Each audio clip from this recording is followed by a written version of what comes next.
may need a moment or a tissue.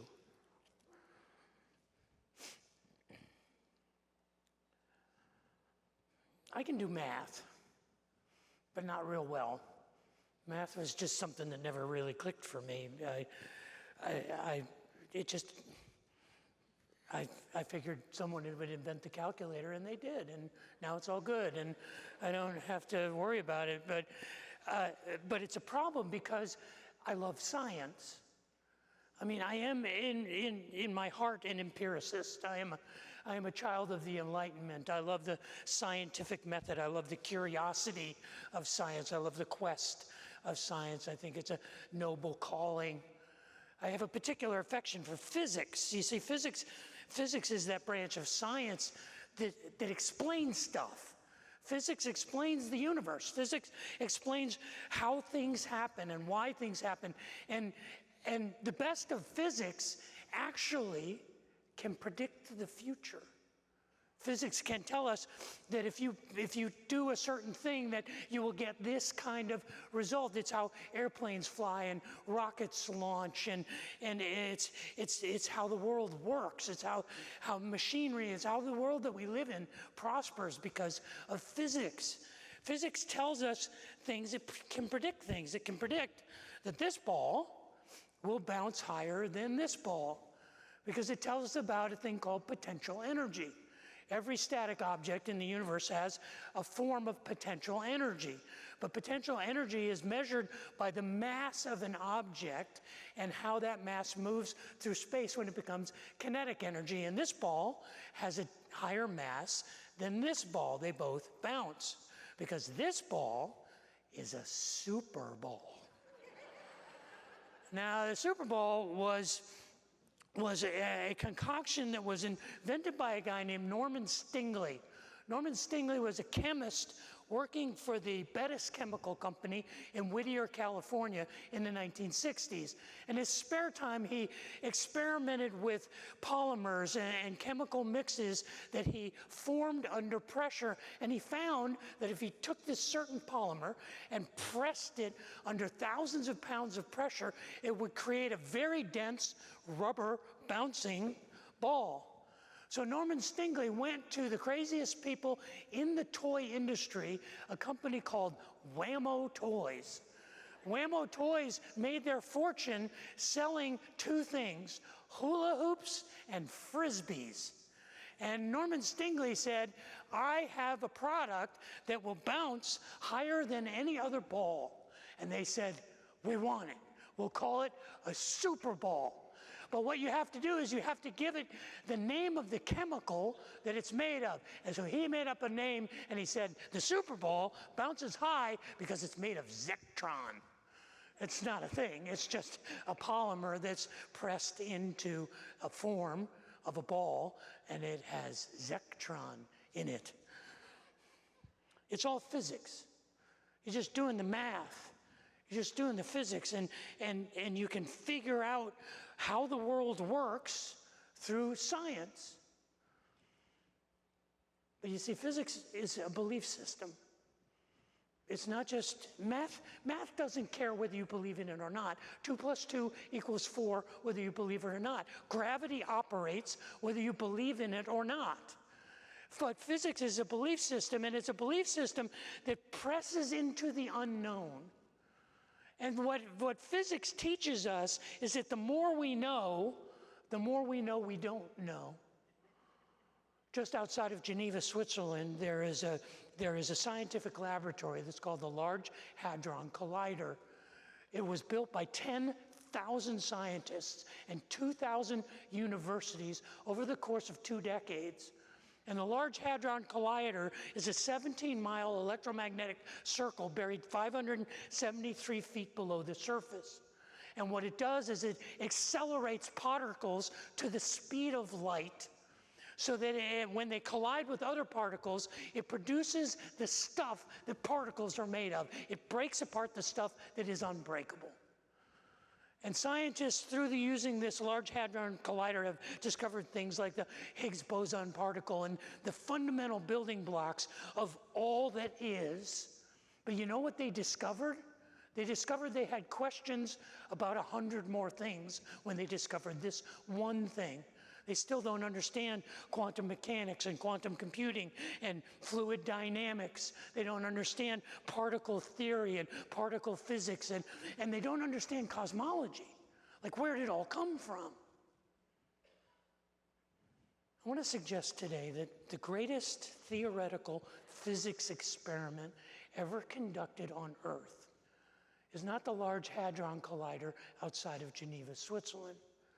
It was an experiment that was conducted in an obscure province of the Roman Empire 2,000 years ago, on the shores of the Mediterranean Sea, in a land that some people call Judea. Other people call it Palestine. Some people call it Israel. And it was an experiment to see what would happen if you compressed the infinite into a finite form. What would happen if you took unlimited power, unlimited knowledge, and unlimited authority and compressed it into a recognizable form? What would that look like?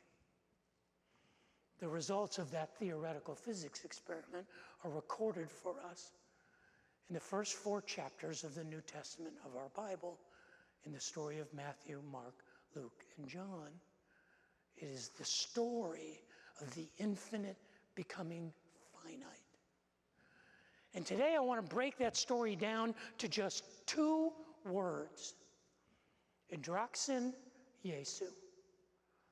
John 11:35. Jesus wept.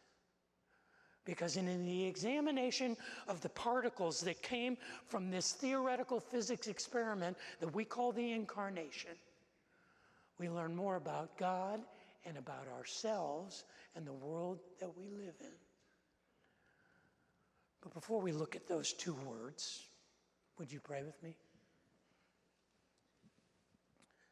Father in heaven, I would ask that the words of my mouth and the meditations of my heart would be pleasing in your sight, and that you would use your word spoken by your servant and anointed by your Spirit to give us the courage to trust you in all things and to believe that you are the infinite answer to all of our questions.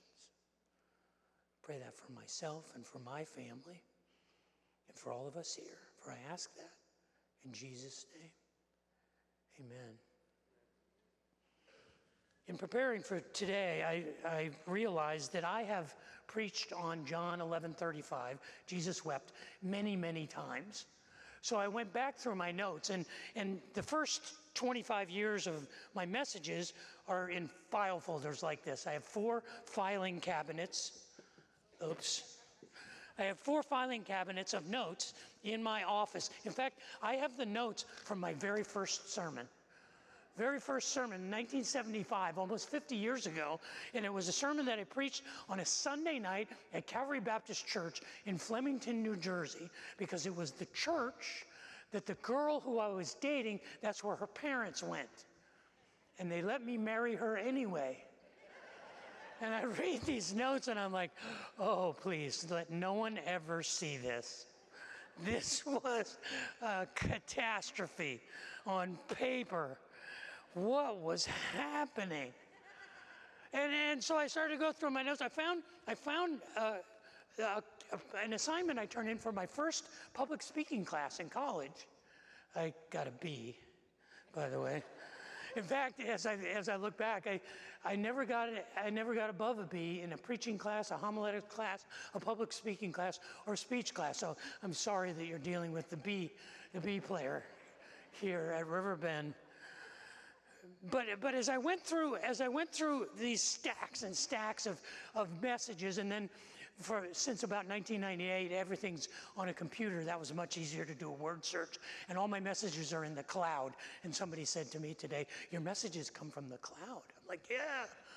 Well, no, that's where they go. They go to the cloud. But I searched, and I found I have preached on John 11:35. Those 2 words 24 times throughout my ministry career. Today marks 25. In fact, I realized I have preached on John 11:35 at Riverbend Church 13 times. Today makes 14 times. John 11:35, we did an entire series in 2006 leading up to Easter, 7 messages on 2 words, John 11:35. But you know what I realized? The more that I explore the impact of the shortest verse in the Bible, you want to tell people you memorize Bible verses? Start with John 11:35. Jesus wept. Boom, done. And every time I look at it, every time I explore it, I discover something new. Now, it's possible I just forgot what I discovered before, but I'm relearning, I'm re-engaging. It's like the more I know about it, the more I realize I don't know. It's a familiar story. In John chapter 11, it takes place in the life of Jesus in the last weeks of his life. As Stephanie Rollins brilliantly pointed out last week, there was a point in Jesus' life where he realized his time had come. And in Luke chapter 9, it literally says, he realized his time had come, and in the King James it says, he steadfastly turned his face toward Jerusalem. This was about 2.5 weeks before the crucifixion. And he went to Jericho and he met Zacchaeus, as Stephanie told us about last week. And then, just about 8 to 10 days before his crucifixion, he gets a message. And the message tells him that his friend Lazarus is sick. The message came from Lazarus' sisters, Mary and Martha. And John goes on to point out that Jesus loved Martha and Mary and Lazarus. And we know that this is true because the message that Martha and Mary sent to Jesus, they didn't say, your friend Lazarus is sick. They didn't say, that guy you know in Bethany, Lazarus, is sick. They said, the one you love is sick. And then it says, when he heard the news, he stayed where he was 2 more days. Now, we know the end of the story. You can scan ahead. You can go down to the end of John chapter 11, and you know what? He raises Lazarus from the dead. So him staying there 2 days or 2 nights, 2 extra days, didn't really matter because he knew what was going to happen. And we have a tendency to think, well, because he knows what's going to happen, it makes the waiting easy. The waiting is never easy. There's a weight to the wait. There's a W-E-I-G-H-T to the W-A-I-T. There's a weight to the wait. Even if we know what the outcome is. I think especially if we know what the outcome is. Her name was Rebecca. Now, I have a theological conviction that all of us as human beings are flawed. We have what the Bible calls a sin nature. We're all broken. Some more broken than others, but we're all imperfect. Well, Rebecca is the exception that proved the rule. I used to tell Diane, and I think we still both believe, that Rebecca didn't have the ability to sin. She was a perfect student. She was a 4.0 student. She was a National Merit Scholar. She got a perfect score on her SAT. She was polite and kind and generous and thoughtful and smart. She was perfect. We met her when she was in middle school, and we watched her grow, and she just grew in her perfection. But Rebecca's passion was the flute. At her heart, she was a musician, and she went to college to study flute performance. And then she went on and got her master's degree. Her goal was to be the principal flautist in a major symphony somewhere in the world. She eventually enrolled in a PhD program in flute performance at the University of Indiana School of Music. But Rebecca was a small woman, and her challenge as a flautist was always having the lung capacity. So she became a distance runner so that she could build up her aerobic capacity. And one day when she was out on a country road running for her morning run, a car came over the crest, didn't see her, hit her, and killed her. The Indiana State Police found her and called her father. And after he hung up the phone with the Indiana State Police, he called his pastor, who was me. It was over 30 years ago, and I remember walking into the home, and it was his wife and he. He wasn't there. She was just her, and you could feel the pain in the house. And we talked for a moment, and I said, "Where's your husband?" And she said, "He's in his study calling friends of Rebecca, calling friends of our family."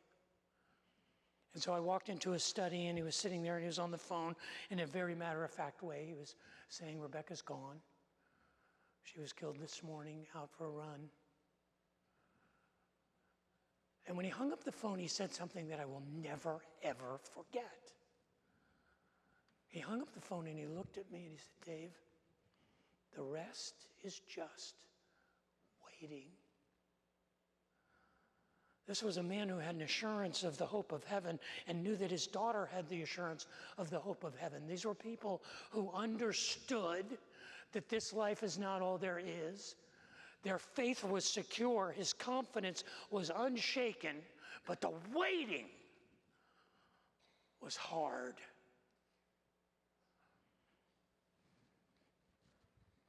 Tells us that when Jesus made his way to Bethany, both Martha and Mary ran out to him. Martha first and then Mary. But they said exactly the same thing. They said, "If you had been here, our brother would not have died." And after Mary says that to him a second time, he says, tell me where you've put him. And they take him to the graveside. And it says that the people observed Jesus, and they said, "See how much he loved him." From his countenance, from the way he carried his body, he was deeply moved. And then John 11:35 says, Jesus wept. He knew what was going to happen. He knew why he was there. As I go through all of these messages, I look at, okay, how did I look at this? And I've, over the years, I've compiled a list of reasons why Jesus wept. Some of the ones that I keep coming back to are Jesus wept. He wept for us. He wept for the weight of the world, the sin of the world, the pain of life. He wept for us. He says, "I get it. I'm familiar with it. I know your pain." He probably wept for Martha and Mary and the loss of their brother. He may have even wept for himself because he knew where he was headed. He knew that in just over a week he would be betrayed and be tortured and be executed publicly. He knew that he would face excruciating suffering. Maybe he wept for himself. Maybe he wept simply to say to us, "I get it. I'm with you." Maybe he wept for Lazarus. But we know that he wept. And I noticed as I was going through my notes that there were 2 times in the last 50 years when I preached John 11:35 on a men's retreat. You know why I preached John 11:35 on a men's retreat? Because real men cry.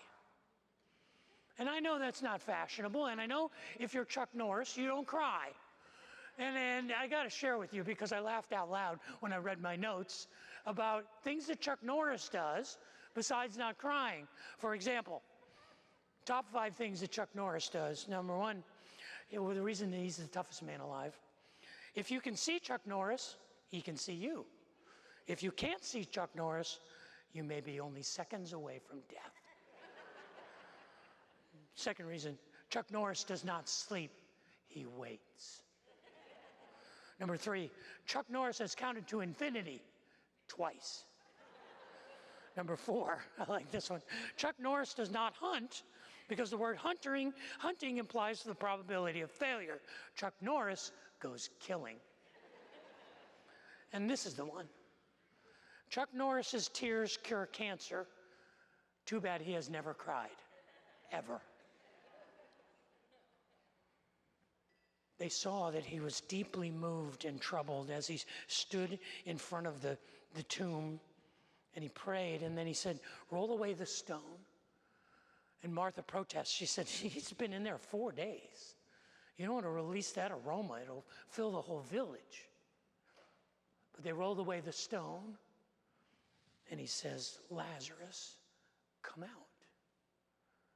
And Lazarus came out, and he says, remove the grave clothes from him. Take his clothes, remove the grave clothes, and set him free. And it says that many people believed in Jesus because they witnessed the resurrection of Lazarus. So why did Jesus weep? I think the primary reason why Jesus wept at the tomb of Lazarus was for Lazarus, because he was bringing him back. Lazarus had crossed the impossible threshold. Lazarus had already died. But have you seen Lazarus running around? Where is Lazarus now? Where is he? Because believe me, if Lazarus were alive today, he'd be on all the talk shows. A 2,000-year-old man, what was heaven like? What was it like to die? What's it like to be 2,000 years old? Obviously, Lazarus died again. It's interesting, in 2 Corinthians chapter 9, the Apostle Paul talks about a man who he met 14 years ago. Now, the timeline doesn't exactly add up, because 2 Corinthians was written about 56 AD, and the resurrection was about 33 AD. That would mean that Lazarus had lived over 20 years after the resurrection, and really that's not possible. But Paul describes a man who had been caught up into heaven, and he saw things that he was not permitted to tell. That's where Lazarus was, in the place that he can't even talk about.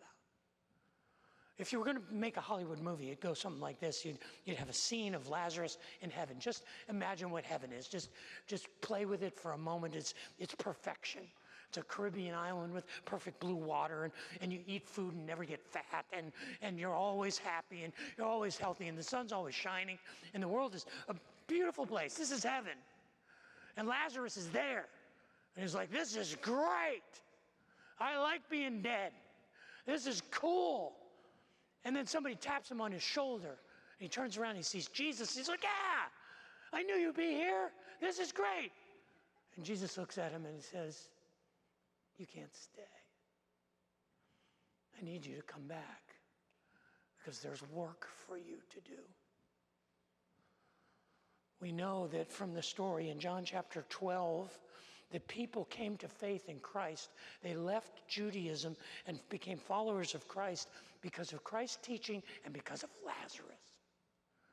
And it tells us in John chapter 12 that the religious leaders of the day observed this and said, we can't have it. We have to kill Jesus and Lazarus.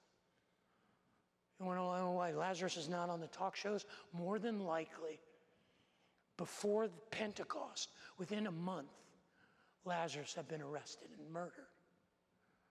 He didn't have long to live, but he came back to do an important work. See, it's the weeping, and it's the waiting, and it's the working that are embedded in this story. I keep discovering new things as I went through all of these notes, and I looked through all the messages that I have preached here over the last 19 years, and I got melancholy. I have to tell you, I started to feel sorry for myself. I really did, because I'm like, it should be getting easier by now. This should be easier.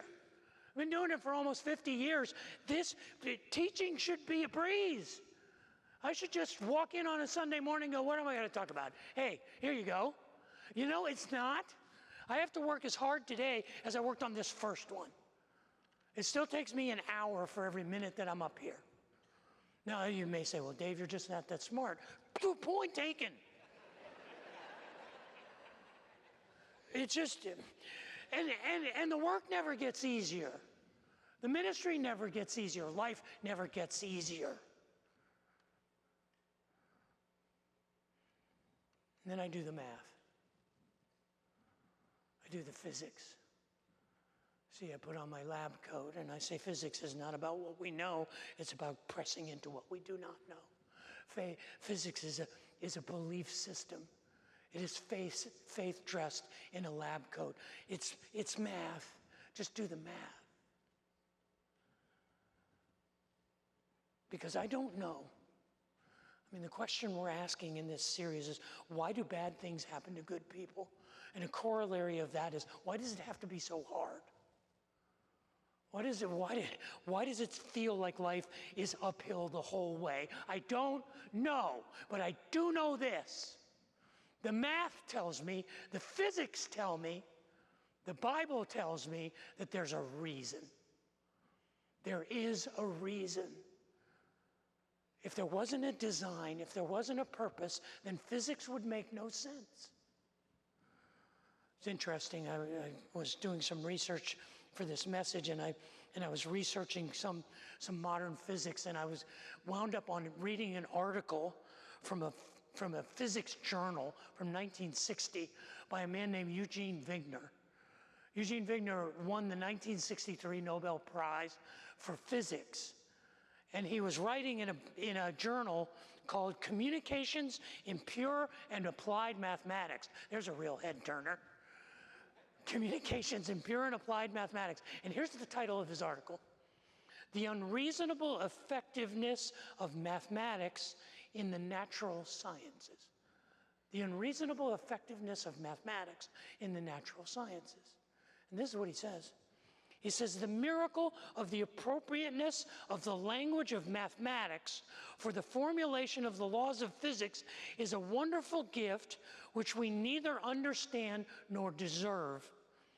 We should be grateful for it and hope that it will remain valid in future research, and that it will extend for better or for worse to our pleasure, even though perhaps also to our bafflement.